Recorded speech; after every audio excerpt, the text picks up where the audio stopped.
But this is it. This is my way too early roster tier list. And honestly, hello everyone, and welcome back to another week of VCT Pacific 2024 Rostermania updates. And to be honest, I think this might be our last week, because as far as I'm concerned, all 12 of our teams for 2025 here in the Pacific have now finalized their starting five. It's crazy. It's exciting because it's only the first week of November. We've already had quite a handful of offseason tournaments, and a lot of these teams have been participating or are planning on participating or are organizing their own tournaments. Teams are getting busy. They are getting down and serious for 2025, and it is an absolute joy to watch. So without further ado, let's jump in to see what the final couple pieces look like for VCT Pacific next year. So here you have it. Feast your eyes on the official starting rosters for all VCT Pacific teams going into 2025. Do keep in mind that they can change the rosters still in the offseason, and they can even change it after the season starts in 2025. So, you know, it's final as far as we can tell, but I'm going to go ahead and move forward with this because most of the teams have officially announced that this is their starting five. This is their official roster moving ahead. The only one who didn't quite make an announcement is Team Secret, but we haven't heard anything. And also, they actually made changes in the middle of 2024, and they were kind of joking about making changes, right? They were memeing about it. So I'm just going to go ahead and assume that this is the roster. They're keeping it. They're moving forward, similar to Talon. No changes. Same with Paper X. And we'll just work with that assumption until proven otherwise. Now, just this past weekend, I was also down in Gwangju along with Paperthin casting the GES, where Genji and T1 were attending with their full rosters, and we can talk briefly about that. But before we get to it, let's talk about the teams that have made official updates. First up, DRX officially announced that Athan, that's what we're going to be calling this player right here. I'm going to move with Athan just until they tell us we can read it some other way, because they're basing it off of the Korean way to pronounce the word Leviathan, which is also similar to how you would pronounce it in other languages, Leviathan. So I think the Korean casters were calling him Athan. I assume that's what they're going to work with. But anyway, Athan was called up officially from their academy roster. He already played in the 10 Invitational, but back then they said, hey, he's going to be stepping in for the event. So it seems like that was kind of a, all right, we'll give it one more go. We'll see how this happens, on official stage, see how you adjust, see if you're ready. Maybe a final test, if you will. So Athan played at the 10 Invitational, and quite frankly, he did quite well. I mean, I think he definitely proved that mechanically he can hang, right? And he fits into DRX, right? It's not going to be a huge step back or anything like that, or we're not seeing someone who's I don't know if you're ready, things like that. We're seeing, okay, why he was on the academy and why he was called up. Overall, I would say DRX just needs a lot more reps to get comfortable, right? Not just Athan, but I would say the rest of them as well. Hyunmin, looking quite shaky as well.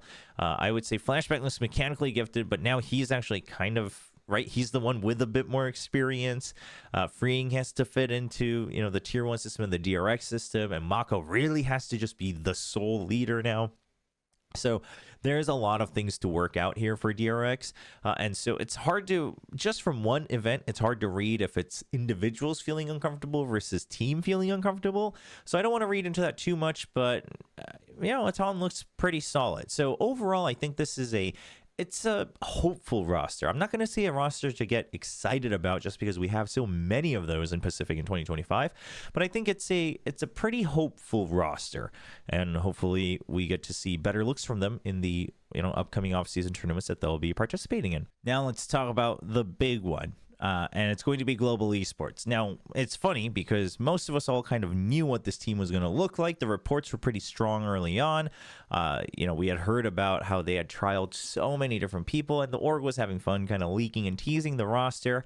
And eventually, they finally officially announced the full roster last week. And they had some fun with that, too. The announcement video was pretty neat. So it was pretty cool. It was pretty fun. So the final roster for global esports is going to be Yudotan, Crystal, Poppy, Kelly S, and Patrick Hu. For those wondering, Patrick Hu is Yokem, right? Yokem uses a couple other aliases as well, but Patrick Hu is what they announced with. And then Poppy is the person that used to be known as Poppy Chulo, but his name has now been shortened to Poppy. So, a global roster and quite frankly a Filipino roster, right? We've got 3 players coming up from the challengers in the Philippines.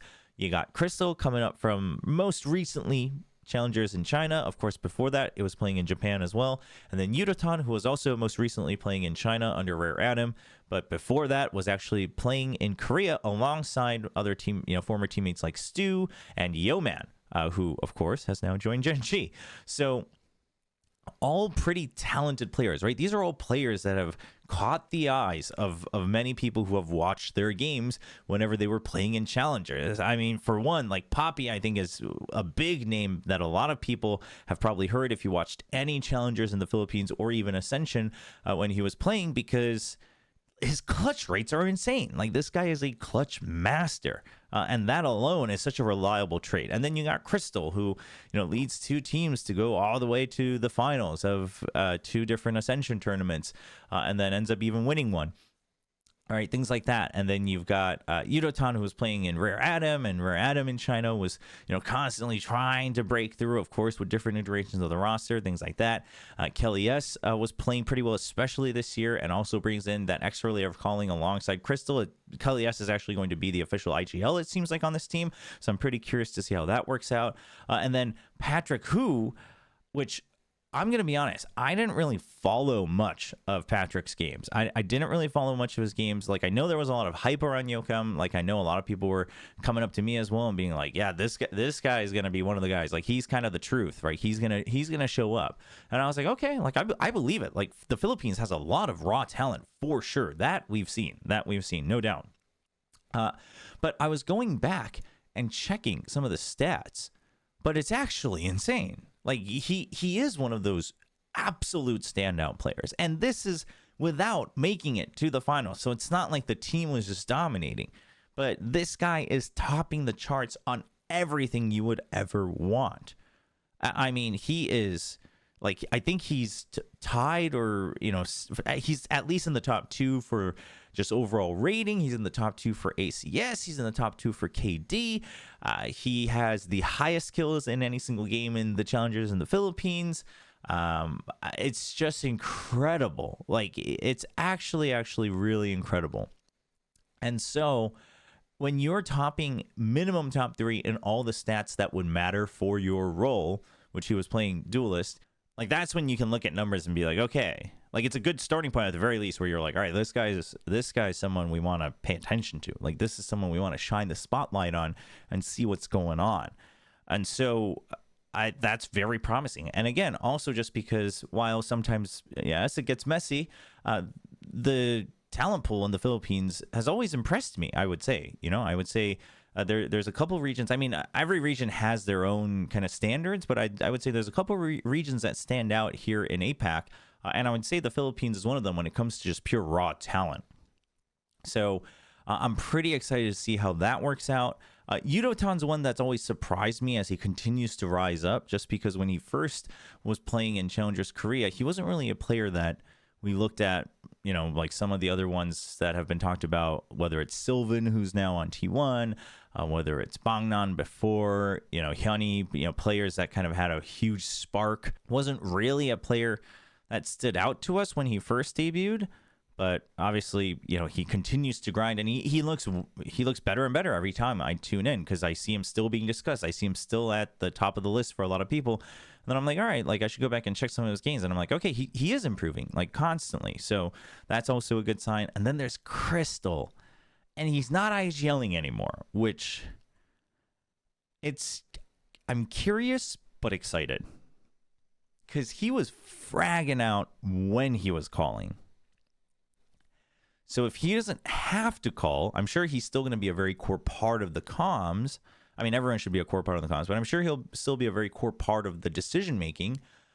But if he doesn't have to, like, how much higher can he go? You know what I mean? Like, is he coming in to be like, yo, Jemkin, I'm back, but this time I get to just fight you, right? They used to be teammates. Crystal used to call for Jemkin. Does he go up to something and be like, I too can frag out like insanely well if I'm not calling? I'm I'm cautiously optimistic that there's going to be a very high ceiling for him, even higher mechanically. Just because it's rare that you can already do both so well, so consistently, that anyone who's ever watched your game kind of agrees that you're good at both.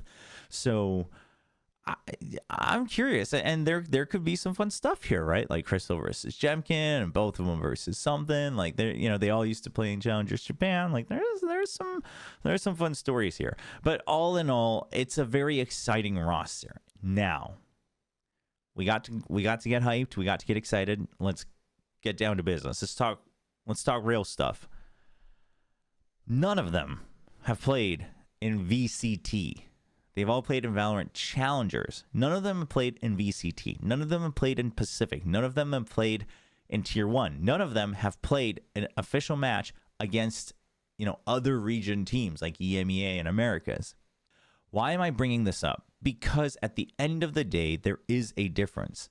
There is a difference in the level of play, in the adaptation, in how well prepped the teams are, how good the coaching is, how the mental strength.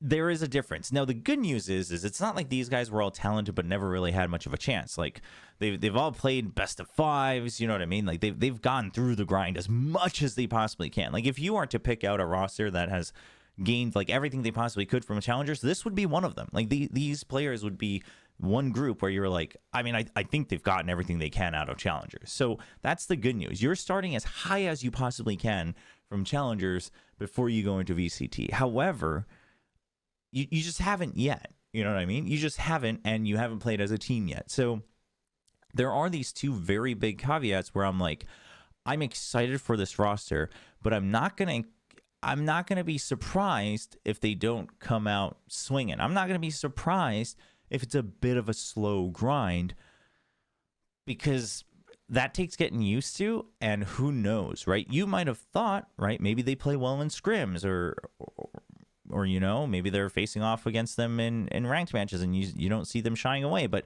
when they go on that stage and they're playing against Paper X, when they go on that stage and they're playing against Genji, maybe they lock up. When they start losing, when they're winning, maybe they're doing fine, and then Genji gets a share of face, Texture gets a share of face, and things start to swing the other way, and maybe they start to play really scared, and you don't know how to get them out of that rut because you haven't seen that before. Like things like that are the completely unproven things from all five of these players. Now, knowing how some of them play, like especially Crystal and Poppy, I don't think are going to get shaken up too much. But I'm just saying that's something that we should be very realistic about. I'm not saying, therefore, they're not going to duel. I'm just saying that could be a very big reason that's not visible and tangible that could affect their performance, at least for the early part of the year. Counterpoint, they've got Juvenile, who was on a team at the highest level. He was on Leviathan. He was playing in Americas with a mixed roster, right? A bit of a mixed language roster. They went to champions. They grinded through champions when sometimes they looked a little shaky and messy for their own standards. So you have a coach who's been there, done that, who's seen this, seen that, and who has been able to adapt to it. Obviously from an assistant coach position, but still, like you were able to go through that, and now you have the reins. So in some ways, there's a big expectation on Juvenile to be the force that says, I know how to get through this. You guys have to trust me. This is basically an Ascension team, but they haven't played together, so they didn't win together. So, right? It's like if Simprisa and Boom, as strong as they looked, like if they don't do that well, like if they don't make playoffs, no one's going to be like, wow, well, that's like super disappointing. Well, actually for Simprisa, I would be a little disappointed, but you know what I mean? No one's going to look at that and be like, well, that's a bad roster. It's just like, well, you guys just came up. You guys just proved yourself to barely, I'm going to use the word barely, to get into Pacific. So you can't really count that against them in the first year. The benefit that these players in Global Esports have is that they are not going to have to prove themselves in 1 year because they're on GE. So like hopefully they do well enough that GE is willing to continue to build on this product, because that would be pretty cool. The announcement video for GE teased that there would be a sixth player, and of course, as reports have been telling us, and another coach as well. So the coach is pretty well known to probably be Elevated, which I'm pretty excited about. I've always liked Elevated's content. I always respected the grind. I'm glad to see him kind of get a chance to really try to show his stuff at the highest level. Hopefully it works out, but listen, coaching is such a different beast that I'm not going to try to read into it ahead of time too much, but hopefully we can see some of the good stuff like from our end as well. As for the sixth player, I can't believe I'm going to say this, but I hope it's a publicity grab. I hope it's someone that they're picking up for the sake of hype, for the sake of clout. I truly hope that it's not a rotating roster, or I hope it's someone that can sub in but has played in VCT, so that they can also be a bit of a mental coach. Like, I think that could be cool. Like, to me, I feel like Carpe plays a bit of that role on T1. I don't know for a fact, but I would not be surprised if that is the case, because he's always there. I mean, part of it's also just he's so popular in Korea, but he's like always there. He was at GES as well. He's not playing. He's not on the starting five, but I imagine he's part of the crew that talks to the players, like in between or before the games. So it could be someone like that, but otherwise, I actually almost hope it's more of just a clout grab from GE, and they just focus on the starting five. Yeah, I'm just going to say that. Speaking of GES a little bit, Gen G and T1, I've talked about it a bit on my stream, but bottom line is I think both of them look better than they did at the 10 Invitational, so that's a good sign. They're building on what they've noticed. They're building on their weaknesses. They're trying to shore up their weaknesses. They're iterating, and that's good. Both of them also seem to be very, very aware and comfortable in admitting that this mix of their roster, this version of their roster is new, and they have a lot of stuff to work on, especially more so for T1 than Gen G. And they're pretty open about it. I would say, I mean, Gen G, it's already very clear that they have a very, very strict, they have a very, very, not strict, but they have a very, very strong idea on where they think the meta is going to go, and they're trying to get ahead of it, like they did a little bit last year. So we're seeing Astra Omen as kind of the key point for Gen G, right? They're leaning hard on the Astra, but instead of just having Astra and just a plug and play, they're saying, okay, we want Astra, but plus Omen, so we can be a bit more flexible with whether we have Sentinel or double duelists, right? Because now if you have Astra and Omen, both of Omen can go a little bit heavier into Initiator or just Controller, and both of them are pretty global. And then Astra can go either a bit more Initiator or a bit more Sentinel. So you have a lot of mixing and matching and flexing you can do with those two combos, and also you can just mask so much information with so many refreshes that there's a lot of trap play potential, and so you don't have to worry about Yuto. So it seems like this is their next evolution of the meta from what they developed in 2024. So that's pretty cool, and I think the two new players are fitting in really well. Like Yeoman is looking good now that he's not the main caller. Like he's looking freaking solid. He's looking like he's having fun. He's fragging out. Foxy9 is looking great as well, and he looks comfortable enough to flex around to the Yoru and things like that. T1 don't look as comfortable, but that's not surprising because it's not like a strict core. Yes, you have Stax and Buzz reuniting, but and then Stax and Izu played a little bit in 2024 together, but this is more or less a new team. Now T1 seems to have a pretty healthy mix of like DRX and Gen G, because you got Stax and Buzz coming from so many years on DRX, and then you got Meteor, who is such a core part of Gen G's 1-4 setups and their defaults and their calls and timings. So it seems like we're getting a pretty good mix of those two styles, but I would say it still feels like it's a bit of let's throw and see if this sticks, but that's okay because given the timing. Like, this is the time to do that and figure out your strengths and your weaknesses and what you think works or not. And obviously, if they're trying to also win these off-season tournaments, which I'm sure they are, you got to kind of pick and choose your balance of, like, do we just try to play the best we can right now, or are we looking to improve? Like, that. Hopefully, that's something they can find a balance because they're participating in quite a bit, actually. So hopefully they can balance that out. But I will also say that I think Stax's round-to-round calling looks pretty good. Now, don't read into it too much because neither of the Chinese teams at GES were fielding their full roster, so that's a bit of a caveat. The mid-rounding is where I'm kind of feeling like sometimes they're just throwing things and seeing if it sticks, and if not, are you brute forcing or not? Now, intentional brute forcing is fine every now and then if it's intentional, but if it's more of a, well, like that play didn't work, I guess we gotta go in with firepower, then it's not so convincing every time. So hopefully they can figure that out. But again, I'm just identifying what I saw. I don't think it's anything to take away from them. That's stuff that you can build up in 3 months for sure. And you know what that means. It is time for the way too early roster tier list of VCT Pacific 2025. Yes, the title is very long because I want to make it very clear that this is simply a way too early roster tier list because we haven't seen some of these teams play yet in the offseason. I believe by the end we will have seen at least all of them at least once.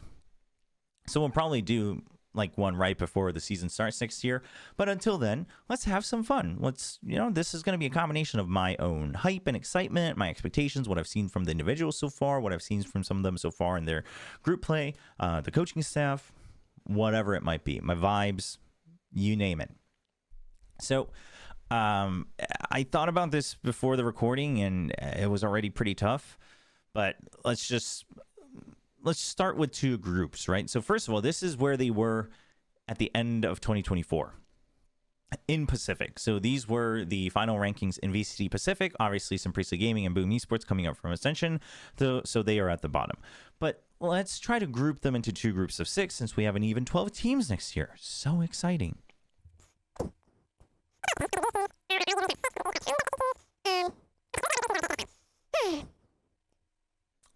Okay, so let's start from the bottom. Listen, I think DOS9 is a big upgrade for Boom Esports. I do think so. I think they're going to be very strong, but they were pretty behind in the meta, and I would also say strategically they weren't in the top 2 at Ascension Pacific. Now, the good news is they admitted to this publicly. They said, we recognize we were really behind on the meta. We recognize our reads were really bad, so we want to make sure that never happens again. Great. But until I see it, I don't know. Until I see it, I don't know. Individually, a pretty exciting roster, but also not like the most exciting, which is obviously there's a lot of factors to that because it could simply mean that I just haven't seen them on a big stage like Crystal. So I don't read into that too much, but part of me thinks that DFM will be last again. A part of me does, but I can't in good conscience do that to them. Right? I think Boom can beat DFM. I do, but I just can't do that to DFM. And this doesn't mean Boom is bad. It's just everyone's so close. I would honestly say probably 8th through 12th or 9th through 12th is all very close. They're all very close probably. But right above that is going to be DFM. They look a lot better. They look more promising. They've got extra coaching. Or new coaching, I should say. Yeah, it just looks good. They're bringing in the core and all of that. So, or not the core, but a part of the core.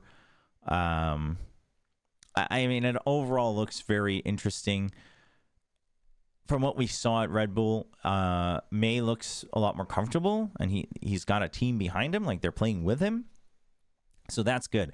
And I think when you have people supporting May at all, I think May is truly that player that is one of those, no matter what roster he's on, he's the guy that you play against and you are reminded that you're playing at a higher level. So when there's a team backing him up, I think May could be the reason that Boom is reminded that, this is a different playing field. That's just my guess. However, I don't know if it's strong enough to beat teams like GE and Zeta. GE, here's the thing. I'm actually, in some ways, I'm more hyped for GE than Zeta, but also this is how I can't put DFM at last place again.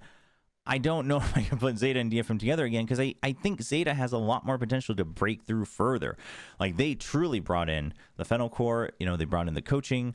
Now they have, more variety in their coaching and experience.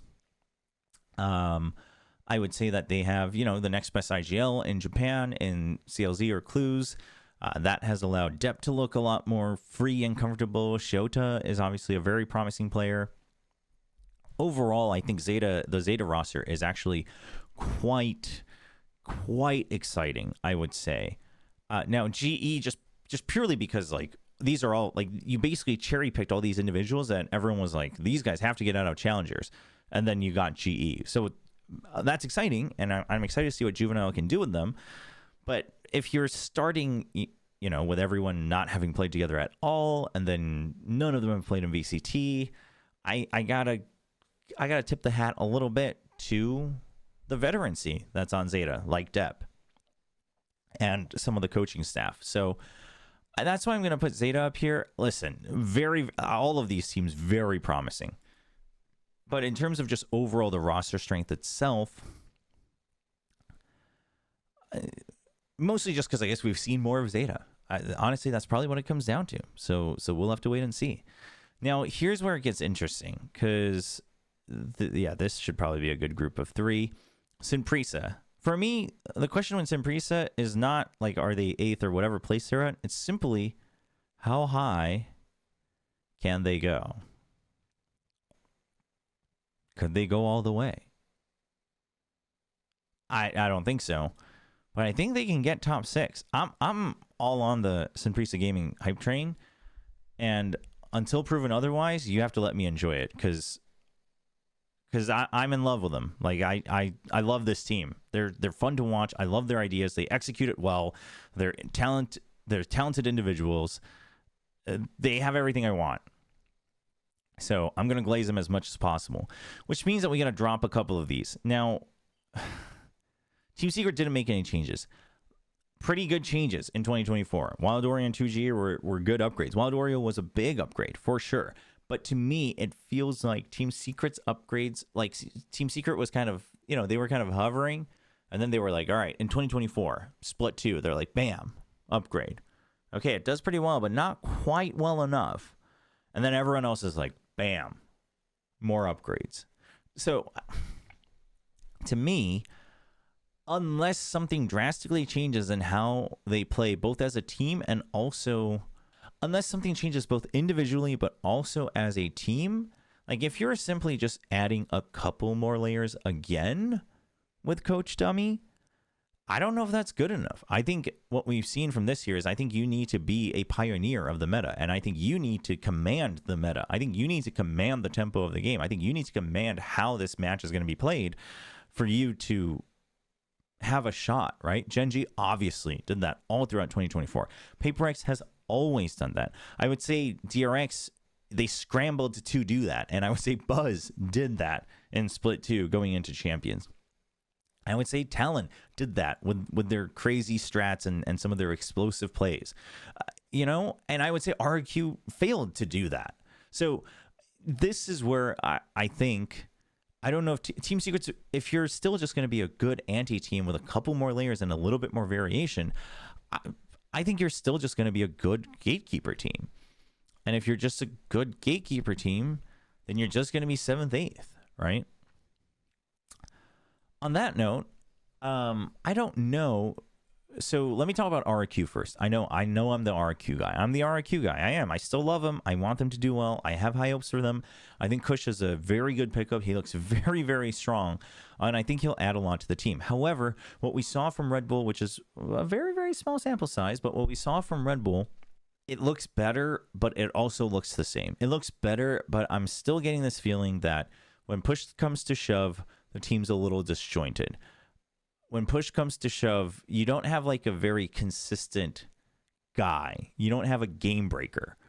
You don't have the X factor that's consistent and uniform. You have a couple people that can do it, but it's, and I'm not saying it only has to be one person who goes off and pops off, but what I'm saying is there needs to be a pretty consistent system in which it happens.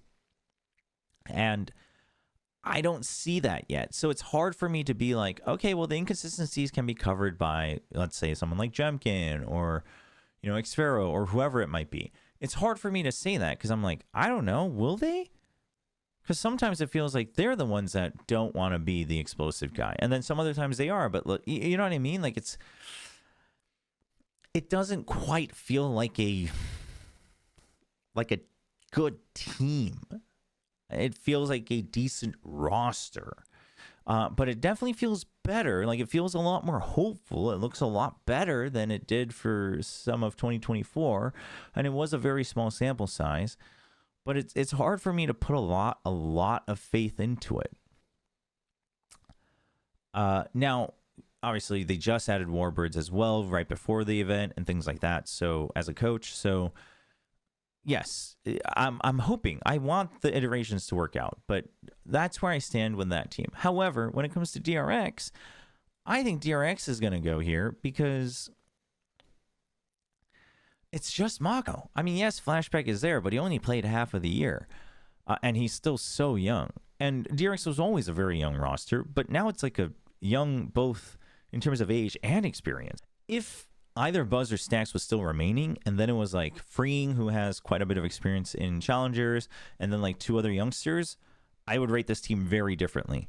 But with it all being youngsters and Mako also not being used to being the guy who has to lead the charge and burden everything, which he did very well in 2024, but it's still not part of his nature yet, I would say. And that's nothing against him. It's just hard to pick that up. That leadership doesn't come easy. I think it's going to take more time for this team to grow. I still have a lot of faith in the coaching staff. I do. You know, Termi, Glow, Argency, all these guys. I have a lot of faith in them. I think they'll look strong, and individually they all look pretty good. I rate Freeing very, very highly, and Flashback is pretty solid too. But I'm still not sold on Flashback flexing. But I mean, we'll see. I mean, Freeing Sentinel is also just so good that it's hard to argue against either one or the other. But you know, like Hyunmin, how fast does he grow into it? And then you have to build the team stuff. You know what I mean? There's so many layers. Like first you have to get all these guys like used to it. Then you have to build the team foundation and get used to it. Then you have to build the strat book. Then you have to ante. And then you have to have the IGLing and the comms. And that's a lot to work on. Like this is a very, very fresh team. So I don't know if it'll be enough. That's just where I stand. I think this may be where DRX kind of resets. This year may be the year where DRX kind of resets. I'm going to rate them still above Team Secret just because I think the coaching staff and like Wild Oreo is so good, and Envy. Wild Oreo and Envy are so good. Wild Oreo and Envy are actually just so good. Those two are actually so good. But Flashback is so good. Mako can still be very good while IGLing. Freeing is so good. So then I'm kind of willing to bet more on the slightly unproven but promised potential of Hyunmin and Athan, and also the coaching staff of DRX, than I am on Secret. So I'm slightly, maybe I'm biased, but I'm going to rate DRX above Team Secret. But I think this is the second half.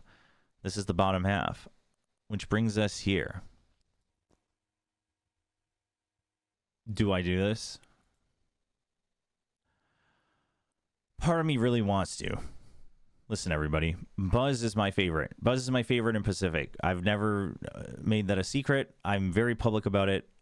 Buzz is my guy. Meteor was my guy on Gen G. I'm excited for Sylvan to return. I was very hopeful for Izu ever since his debut in Pacific at the very beginning of the year in kickoff. I think he'll continue to do really well. I have high hopes for him. Stacks, I love Stacks as a player. Like this roster is so good. This roster is so good. But also, I'm like not still sold on Stacks being a primary IGL. I don't know if Sylvan is going to get used to playing against some of the best players in the world. Like I don't know. I guess that's, and then T1 has just burned me so many times. So roster, honestly, just pure roster wise, like just names, I'm putting T1 in 1. Just straight up, just names and excitement and hype, I'm putting T1 in rank 1. The roster I'm most excited for, T1 for sure. But The analyst in me says Gen G remains on top. And here's why. First of all, it's not like Gen G's roster is that far behind T1's roster in terms of hype.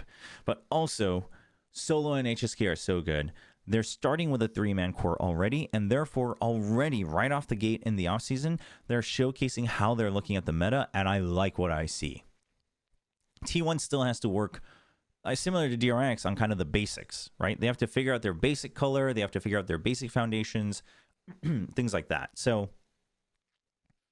I'm going to put Gen G over T1, but pure name-wise, like I'm most excited for T1. I think Paper X are very strong, but like I would say Paper X is kind of in that position of prove it, right? Within the top 3. And like I think they're still a top 3 team, no doubt, but I think they're in the position of prove it. And to be very honest, I'm not exactly excited about this roster because I've seen this roster for the past couple of years. So I'm hopeful that they can find their own interpretation of the meta, and I'm hopeful that they have more flexible roles. That brings us to Talon, RQ, and SPG. And these 3, quite frankly, I want to do the old USBs. You know what I mean? I want to do the old USBs here. Like this is what I want to do. But we can't do that already. We're going to be doing plenty of that during the season, I'm sure. So if I had to choose, and the reason I say that is because, for one, I think Primi is the type of guy that really can become the game breaker. Like, I feel like Primi's the guy that can, if I were to compare, for instance, Wild Oreo is very good. He's a very good player, and I think he can stand up against the players of SPG. However, if the team of SPG decides to target him as a team or avoid him as a team, I don't know if Wild Oreo is making a difference. Primi, on the other hand, if SPG is like targeting him or they're avoiding him, I feel like he'll be like, well, I'm just going to go meet them a step ahead, and I'm just going to 1v3 him. And like that's our game plan this round. And I feel like Primi could be the guy who does that and succeeds. So I give him a lot on that edge. I also think the more comfortable they get with Primi in certain roles, which I hope it's mostly primary duelist, but also maybe then the comm should get safer, which means Jitboy should get comfy again, and he's also very reliable. Cruz was fragging out, at Red Bull and 10 and things like that. So yes, Governor and Band still a little bit inconsistent. I'm hoping that's a role thing and a guidance thing and a leadership thing, like even amongst themselves of like, I need to lead the charge, no I don't, etc., etc. So hopefully that stabilizes. But even with that, I think these other strong points can be very strong. And then I still think let's call it the cheesing. I don't really think it's cheesing, but let's call it the creative side of Talon and Coach Frost is a huge boon. So I think a team like this could be the one that stops SPG. But I think RQ, while RQ, I've always felt had the potential to always be more consistent, and perhaps they are more consistent, just not necessarily in winning, but they are more consistent in how they play. Because of that, and how quickly or not quickly they adapt, I think Simprisa could beat them. You know what I mean? I think it's like this. But does that mean I rate RQ's roster the lowest? Not really. I think Kush is actually, yeah, I do. You know what? This doesn't mean I'm giving up on RQ. I'm very excited for RQ. I am. I'm very excited for RQ. And I think Kush is a big pickup. But I think RQ hasn't quite unlocked the sauce. I think RQ's roster, and that doesn't mean the roster itself has to change, but they do need to unlock it. But yeah, I don't know if it's a roster thing. I just think they need to unlock it. I think they need to figure out the consistency of using the sauce. Roster wise, I am more excited. I'm SPG's right up there with T1 roster wise, but listen, I do this out of love for RQ. I'm gonna put them at 6th. I want to glaze them. I really do. And I love the players. And all of them are individually very talented, obviously. But as a team, I don't know if they've quite unlocked the sauce. The good news for RQ fans is now Warbirds is there alongside Ewok. So they should have more brain power and more energy to be able to course correct the team. And hopefully Kush helps in that too, given his experiences. So there's hope. We just haven't seen it yet. So I'm going to go with that. Meanwhile, SPG, they have sauce. Talent, they have sauce. It's sometimes it's a little messy, but they have sauce. So I'm going to go with this. It's a very... Wow, we're really split between like warm tone, warm color teams and cool color teams. Oh, we might be onto something. But this is it. This is my way too early roster tier list. And honestly, I don't think it's that crazy. It feels a little crazy to put DRX and Team Secret both in 7th and 8th, but we also have to remember we now have 12 teams. So like 7th and 8th is still playoffs, which is exactly where Team Secret always has been.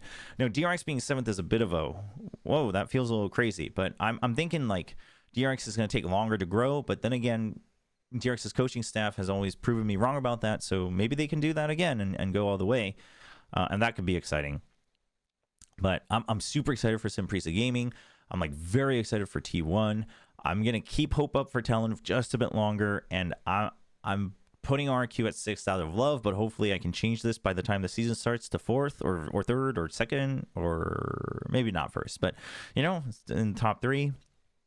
And then that doesn't mean these rosters 9th through 12th are not exciting. It's just that like everyone else is so much more exciting and somewhat proven already. So that's the difference. But here's my way too early roster tier list. Let me know what you think. I know people have had a lot of opinions about Pacific's Rostermania so far, so speak your mind down in the comments below. If you don't have much else to say, just write down which team's roster you are most excited for. Just put down their acronyms. You don't have to explain it, but that does help with the video. That does help with the algorithm, so I would love that. I would appreciate that. You guys have always been so great.